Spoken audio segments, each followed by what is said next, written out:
All right, I'm sitting here with the great Grant Cardone, and it was I'm funny. only great because I'm frequent.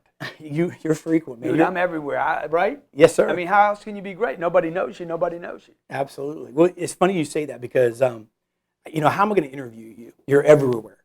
I mean, so there really is not any part of your life that somebody can't see. That's right. That's I've right. seen you on Periscope, Right. on your couch. I've Yeah. seen you in your car. Juicing. You're blabbing, On my deck. Yeah, absolutely. So Serious. Humorous. you're everywhere, brother. Dude, I actually streamed one night me sleeping from midnight till 6:30 in the morning. It was an experiment to Do you see. snore? No, I don't. and I've kicked some people out of bed that did snore. Right. But I wanted to see like the range of people, what people want for content, and I said, I mean, how broad is the range? And I actually streamed one night from 12:30 to like 6:30 in the morning. I think there was 2,500 people that watched from all over the world. I'm like, dude, Watch you sleep. They're waiting for something to happen in the bedroom, one of the two. But it's interesting to me the different things people want to see and hear. It's not just sales. It's not just leadership. It's not just money. Right. They also want to see behind the scenes of somebody's life, and it's too bad that when people make it, they tend to start shutting down. Right. They tend to start kind of like hiding, and I always wanted to see inside that guy's life. Right. Like, what are they doing when they wake up or when they go to sleep or, after they're at the office? That's kind of what I wanted to ask you. I mean, what does someone not know about Grant? And one of the things, man, I got to say is this, your books, your titles of your books. Yeah. I mean, because I've been in sales for a long time, and there's a lot of people out there that call themselves sales trainers, good people. Yeah. And their books are kind of fluffy, 7 steps to this and 4 steps to that. Uh-huh. Your books are militant. Thank you, man. I mean, I got some fluff too, Yeah, but the names. I mean, sell or be sold, sell to survive. Yeah. 10x. Yeah. The closers.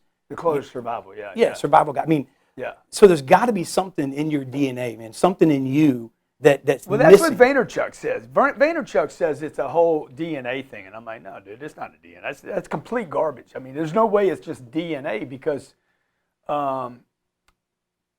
It's first of all, I don't think that the physical genetic, my mom and my dad are about why I am what I am. It's not in a blood or cells or, I think the thing that people don't know about me is how spiritual I am. I'm actually a very spiritual person, even though I curse. And because I think it's the spiritual content of an individual. When you start getting rid of the stuff that like shuts the power of that individual down, then they have to dance around and be this and be that and try to make everybody love them and like them, and they're not authentic. They're not who they are, and they can't get to the point and say, I want these things and I demand these things. And for me, my books and my programs are really ethical extensions of who I am and what I'm both, one, trying to figure out, and what I want to help other people with. See, that's what blows my mind. See, you just said without saying it that you haven't arrived yet. You know what I mean? Definitely not, dude. I told my office this morning, I said, man, I just need like a match. I need a match to blow up. Me and my wife talk about it all the time. When are we going to blow up? Right. Constantly, 3 times a week, we have that conversation. It's We're funny. getting close. I'd say, and the thing about it is people, you also resonated, hit something I think that resonates with people, that they see you, they get you. There's not, I heard you really basically say that a lot of people are fake. Or a lot of people are not speaking from I don't the think heart. people have given themselves permission to be who they are. Okay. And I don't think they're fake so much as they haven't given themselves permission to move through the disagreement of the public like I have. Right. I have had tremendous disagreement from my group, the group that I first made it in, which was automotive, to outside that. Like, I remember when I was going heavy social, and I had so many people say, it's too much, you post too much, you talk about yourself too much, I'm like, whatever, dude, okay? The haters, the people that hate on me, or it might not even be hate, but those people that take the time to even send energy my way, to tell me what not to do, reminds me of a teacher in school, or my mom, or my dad, or my brother, my sister, people telling me not to do stuff. Yeah. And I'm not trading positions with any of those people. Absolutely. Well, let me ask you this. I mean, there's something when you were saying, who you are and talking about really being authentic. That was the word I got. Yeah, you know? yeah, yeah. And if you, when you put money in front of somebody, somebody steals money that's not real, or makes money or creates money that's not real, they call it a counterfeit. Yeah, yeah. And somebody will hold it up to the light, Right, and kind of right. look in there and say, Exactly. this isn't real. That's And right. I think when they hold you to the light, I think what I think people see is something real. You can Love hold me him, to the hate light. him, he's real. This is what you're going to see. You're going to see a guy that cusses.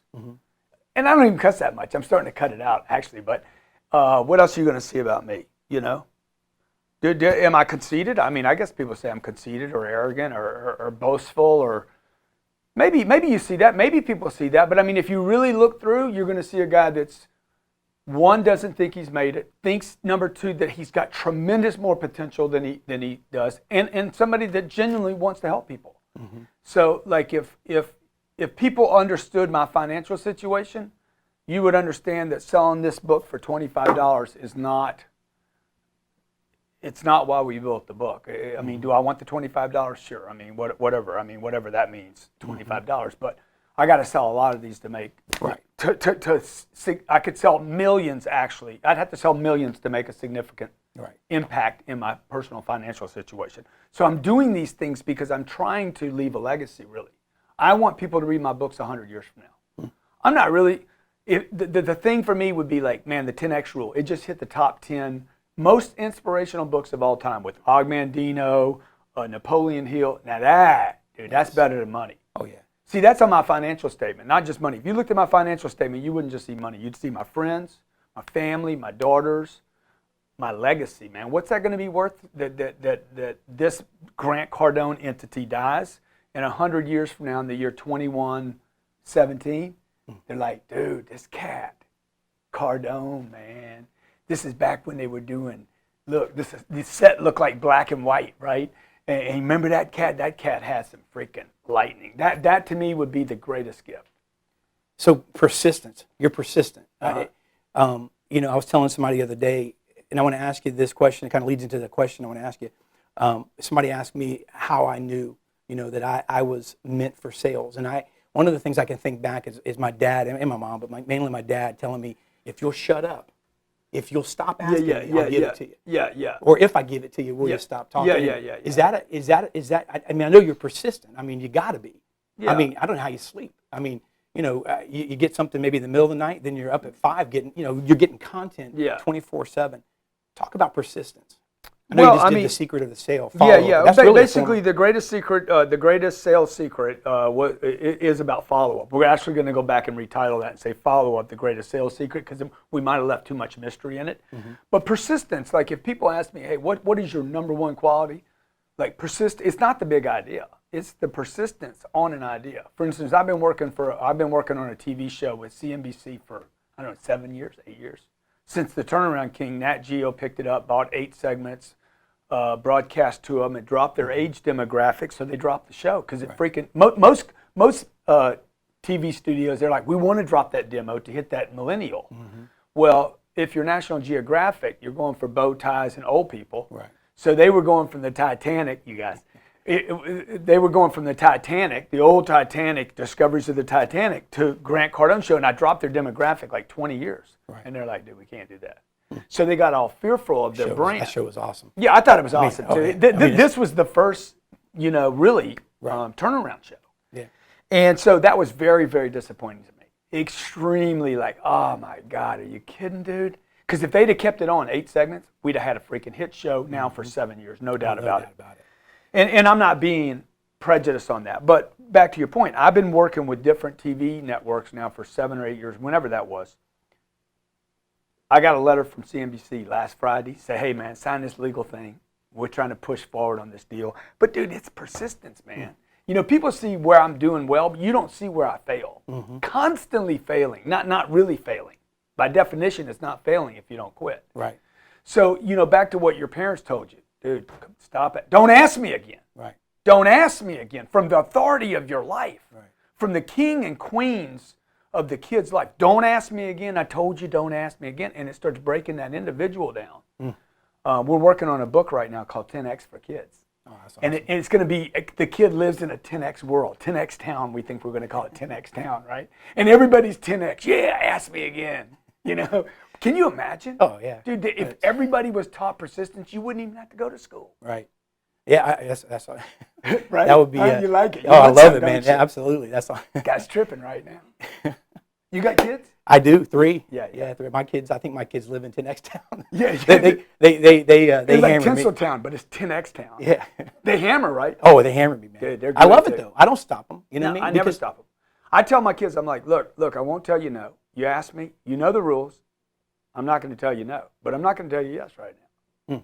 You know, you got to come up with a different way to ask me, because you know what? You just keep hammering the same way over and over and over again. It ain't working. Right. So come up with a different pitch, come up with a different angle, and that's what the greatest sales secret is about. How many different ways can you follow a guy up so they're not sending cease and desist? By the way, you should have as a target the cease and desist. Right. You think that's But you shouldn't really, like a really creative professional person would never get a cease and desist. right? They would get, man, it's amazing how many reasons you come up to call. They'd sell them because somebody's going to yeah. figure out that they're passionate about what they're doing. Yeah, exactly. Well, let me ask you this then. Going off of that, a couple more questions here. But I mean, I'm thinking of like going in the front door. Every single salesperson, they try to hammer in the front door. Yeah, If they yeah. can't get through, they stop. Yeah. Instead of looking for the back door, looking for a window that's Yeah, open. yeah. I mean, climbing through the roof and ripping the shingles off, doing something. Maybe the door, maybe the opening's not there. Maybe it's through the charity. Or maybe it's through church, or maybe it's through the community meeting, or maybe it's through network marketing, or maybe it's through an article, or maybe it's through social media. And going on your page, like every time I'm talking to somebody on social, I'll do it to David here in a second. Hey man, spending time with my buddy David Villa at David Villa, IDP. What's your is that your email, your Twitter handle? Yeah, IPD. Man. I'm going to do that. I'm going to flow him power. Okay, I don't look. There's so much power in the world, man. I don't know why people are worried about, including me in a tweet, or ripping off somebody's quote, man. You're much better quoting Grant or whoever, Napoleon Hill or Jim Ziegler, or whoever the guy is. Right. You're much better quoting somebody and using their quote and saying it came from them, because it actually gives you more power. That's good. So I think the social media is definitely an angle. Hey, just visited with ABC Plumbing, great company, even though you didn't get their company. Follow them on their Facebook page. That's good. One last question, man. This is just, who inspired you in sales? I mean, I know there's tons of first of all, Jose did. Jose, he was from Cuba, right? And he was this car salesman, and I was like, dude, he was the top guy in the store, and I'm like, I don't want to be that guy. He'd been selling automobiles for 12 or 13 years, and they were saying he was the cat daddy, the Mac daddy, the bomb. I'm like, dude, that's a bomb. He was a sacred cow. Yeah, exactly. I'm like, I don't want to be that guy. Sitting around, eating. See, that's the difference. Waiting, sitting around waiting, looking out the window, reading the local newspaper. I'm like, I cannot be that guy. That was inspiration for me. Right. By the way, I've got as much inspiration from people that I don't want to be. And Jose was a good guy. I'm not saying anything bad about Jose, but I don't want to trade. Huh? He was comfortable. Yeah, totally. And then Jackie Cooper, when I got turned on to Cooper, when I was 25 years old, dude, it was like, bing! I listened to one of his cassette tapes. The car dealer went to an independent auto dealer association meeting, came back with a cassette tape, threw it on my table. I threw it in my car. I listened to it. I was like, oh my God. It was hope, man. Almost like Obama. Yeah. And I was like, whoa, I get a free phone. I get something. Oh, it's going to be different. But what happened was, and that wasn't really that political. It's just a joke. Because I've actually done extremely well under Mr. Obama, and I thank the Democrats for putting people to sleep. Okay, it just leaves more for me to go out and harvest. So what happened was, I listened to that cassette, dude. I was like, oh my God, man, there's actually a track. There's something I can say, something I can do. And then I ordered his videos. They were Betamax, maybe you remember. VHS tape. It was Betamax first, and then it was the VHS, and I had to go get a machine. Right. And remember those days, Bill? And I listened to those, $3,000 I paid, and I listened to those things over and over and over again. And I remember the first time I plugged in the video at my home. I remember where I was living with my mom, actually. I was 25 years old, broke, plugged it in, know exactly the color of the couch I'm sitting on. It was a couch, not a sofa. And I plugged it in, and this guy came on and started talking. And I'm like, that's my deal right there. I knew the second I saw him, I said, that is what I will do for a living. See, I think that's what you're doing. Thank you, by the way, man, for Yeah. letting me come and Yeah, talk yeah. to you. But I think that's what you're doing every time someone watches you. I see people that, because the amazing part about it is you answered that the number one thing to inspire you was someone who was comfortable, someone who was told, hey, that's the standard. Yeah. So you yeah. were like, listen, that's not the standard to me. And Yeah, so I think yeah. that every time someone turns you on, that's what they're getting, man. Yeah, I really do. Well, thank you for saying that. And then when I saw Jackie go broke, and I saw him buy car dealerships, it just really taught me. What are you giving somebody hearts to? And so when I saw that, I'm like, oh, I don't want to be that guy. And then I worked for Tom Stuker. I learned a lot from Tom. I learned what I wanted to be and what I didn't want to be. Right. And then I saw how Tom depended on this one vertical, and Jackie Cooper did, and I'm like, dude, these guys that depend on one little narrow vertical, like automotive, okay? I love automotive. You guys have been awesome, unbelievable, wonderful to me. I've learned so much, but it's a vertical. Yeah. And I'm like, I got to go this way through. And I mean, probably one of the things I'm most proud of is my ability that I have been able to, like, go out and be in other spaces. Yeah. When a lot of people tell me, you'll never do it. Yeah, absolutely. And, the thing about automotive is, you're still your name just resonates with the automotive dealers, man. I think I said a long time ago when I was interviewing on the radio show once. I said, why won't I didn't say it the way that, hey, why won't you leave the automotive industry alone? I said, why won't they leave you alone? And you smiled when I said that, because the truth of the matter is they won't leave you alone. You're doing all these other things, but here they are. Well, they don't need me. The car dealers don't need me. But I know that I need them. I need the car dealers, and I need the people in the automobile industry. And I love the automobile industry because the people there, frankly, they do want to learn. Yeah. And I learned so much about sales there. Unfortunately, the industry is starting to become so dependent upon electronics and technology, and believing that the sales cycle's, not going to exist. It's not true. No, okay. I still, no matter how much. The sales cycle is going to die because the sales people and the sales managers are not improving themselves to the degree. It's like the ATM machine. The ATM, not the ATM machine, but the bank teller. What would they call the chick that sat in the window?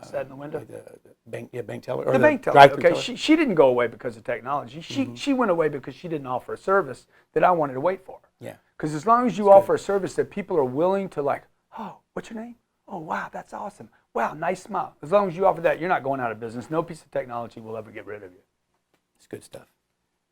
Thank you, sir. Hey, you got it, man. Thank you. Thanks for coming down to Miami. No, man, thanks for having me. That was Grant Cardone.